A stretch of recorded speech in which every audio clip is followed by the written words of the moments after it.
Hello, ladies and gentlemen. Welcome to Triple N Media. I am Dr. Nik Nikam. In this presentation, I'm going to talk to you about diabetes control naturally using 5 simple basic steps.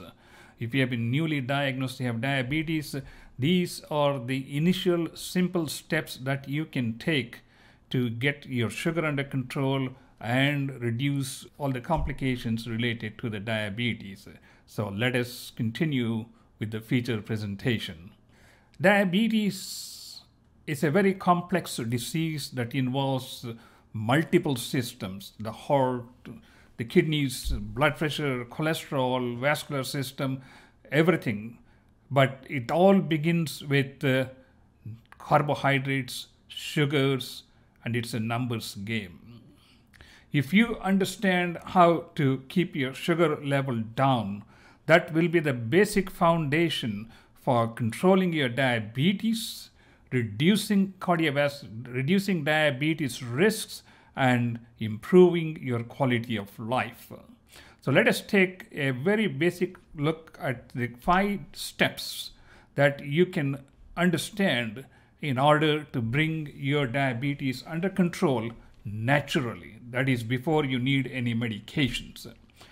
Any carbohydrates that you take, like rice, wheat, pasta, potatoes, donuts, sweets, all these are converted into blood sugar, that is glucose. And obviously, the more carbohydrates you eat, you can follow my green arrow here, the more carbohydrates you eat, the higher is going to be your blood sugar level. And that stimulates more insulin production. Insulin production helps to move the glucose, but unfortunately it moves into the fat cells. And it also helps into the muscles for storage as glycogen. But the worst part is, the more insulin you have, more obesity results, and as you get more obese, you develop more insulin resistance. So you see, it's becoming a vicious cycle. Because it is depositing glucose in the body as fat, you're going to get weight gain, especially when you take outside insulin. And I talked about insulin resistance. And as the hemoglobin A1C goes up, as the blood sugar continues to rise, the complications of diabetes exponentially go up. From vascular, it involves microvascular problems. It can cause stroke, heart attacks, high blood pressure, high cholesterol, peripheral arterial disease, kidney problems, just to name a few. So the basic concept is to understand what we are putting inside our body. Even the 1800 calorie diabetic diet that is recommended, just take a look at the breakdown of this diabetes diet. You have total fat of 15 grams, you have a protein of 60 grams, and you have 300 grams of carbohydrates. If you are having diabetes, your biggest intake should not be carbohydrates. Of course, this is much more complex. You need to consult with your physician and dietitian to see what is the optimal carbohydrate level for you.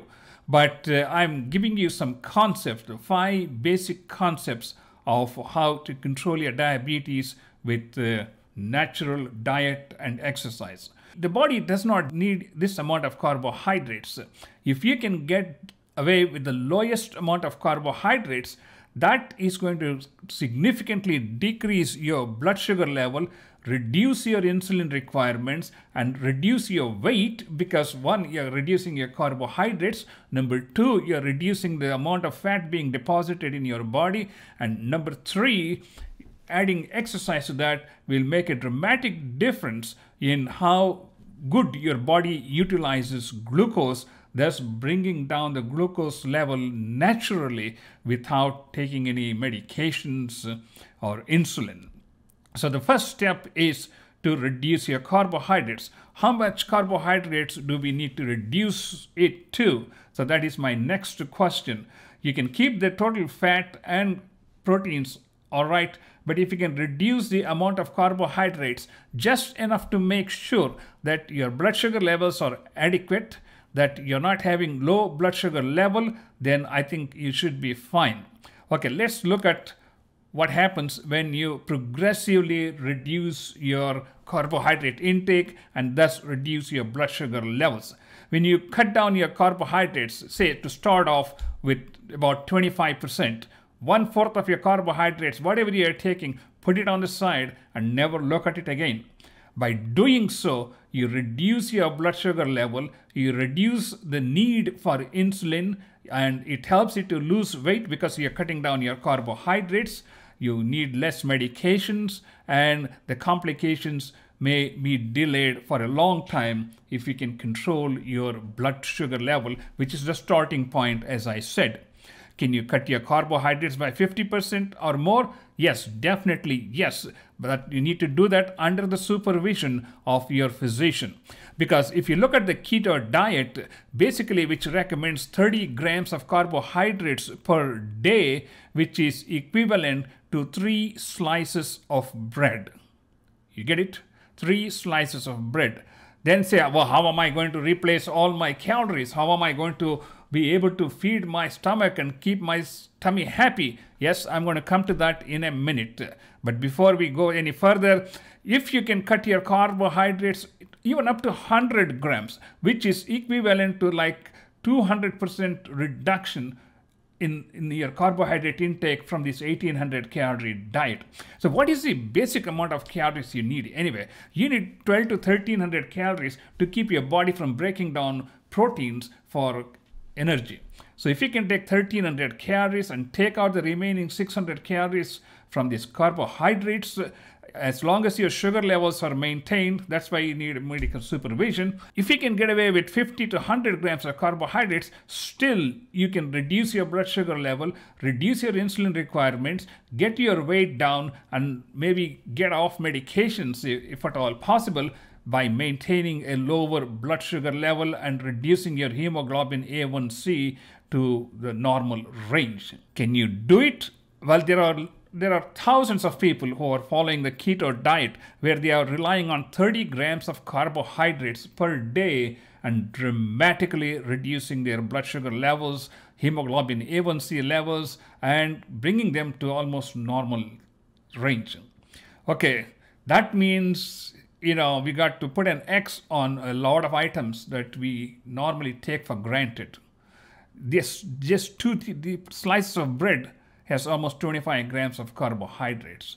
That's not counting this 400 calories, 100 grams of carbohydrates in your French fries. There are better ways to do it. It's okay to have the bread as long as you substitute the French fries with salad. See here, this is like a guiltless burger salad combination. But this may be an extreme, but this is what it might take for you to bring your sugar level down, bring the hemoglobin A1C level, and reduce any need for medications or insulin. So this is one option. And here's another option. For your breakfast, instead of eating 4 slices, I would replace it with proteins like the eggs. Maybe 2 eggs with 1 egg yolk. And you get excellent source of your protein. Each egg has like 7 grams of protein. So you get 15 grams of protein right here from your breakfast. And that's reduced the amount of carbohydrates. Okay, what do we do for lunch? Okay, here is a little experiment that I did for myself to bring down my carbohydrate level. And each day I made a different type of salad with grilled meat. You get it? Salad with grilled meat. Here is like a burger with 2 slices, and here's a full turkey burger actually, which is better than beef burger, which has 50% by fat. Here's some popcorn shrimp. Here's some chickpeas. Here's a chickpeas. Here's a grilled Indian chicken tikka or salmon, or you can have meatballs, turkey meatballs, And you can have a variety of these things. And when you combine salads with your meals, one, you're already reducing your carbohydrate intake, and whatever carbohydrates you're getting is going to be mixed with your salads. As a result, your blood sugar level goes up very gradually. Follow me. When you mix salad with your meals, even if you have a little bread or a pasta or rice or anything carbohydrate, when you add salad to your diet, that decreases the rate at which the glucose is going to be absorbed, thus bringing down the glycemic index. If you don't know what glycemic index is, I have a separate video on glycemic index. You can just check that, glycemic index, Nik Nikam, and you will find that one. Okay, step number 4 is exercise. When you reduce your carbohydrate intake, you're reducing your blood sugar level. But when you exercise, even simple walking for 30-40 minutes will increase your body's ability to use glucose, because the muscles can use glucose. As a result, it brings down your blood sugar levels. By combining exercise, you are helping to bring your blood sugar level down in a natural second method. First is, of course, the diet, and we talked about that. The second step is exercise. Park your car when you go for grocery shopping at the end of the parking lot. Take a good hour walk to do your grocery shopping. Just like that, when you go to work, leave 15 minutes early, park at the end of the parking lot and take 15-minute walk. And all these walks helps you to bring your blood sugar level down and, of course, improve your physical fitness. And the final step is, of course, the weight control. Weight control is exceedingly important. The more obese you are, the more medications you're going to need to control your blood sugar levels, and that also leads to insulin resistance. You might have heard that term. That means your body just cannot produce enough insulin to start with, and even the insulin that's available is not able to mobilize your blood sugar into the cells. So ladies and gentlemen, here's a chart. If you are a female person, 5 feet 4 inches, make sure your weight is between 124 and 138 at the best, at the least. And this is a small frame, mid frame. Same thing if you're a gentleman with 5 feet 10 inches, keep your weight under 151 to 163 pounds. I know you're going to look skinny, but you're going to be feeling a lot better. Your blood sugars are under control. Maybe you don't need any medications, and now you have been able to control your carbohydrate intake, control your blood sugar levels, bring down your hemoglobin A1C level, and bring down your weight. You will be feeling like a brand new person. Ladies and gentlemen, this is a very simple 5-step approach to bringing your blood sugar level down with natural approach steps like diet and exercise. I hope this has been educational to you. We have numerous presentations on health, hypertension, heart disease, diabetes. Please do watch them, and please do subscribe to our YouTube channel, and I will see you in the next video.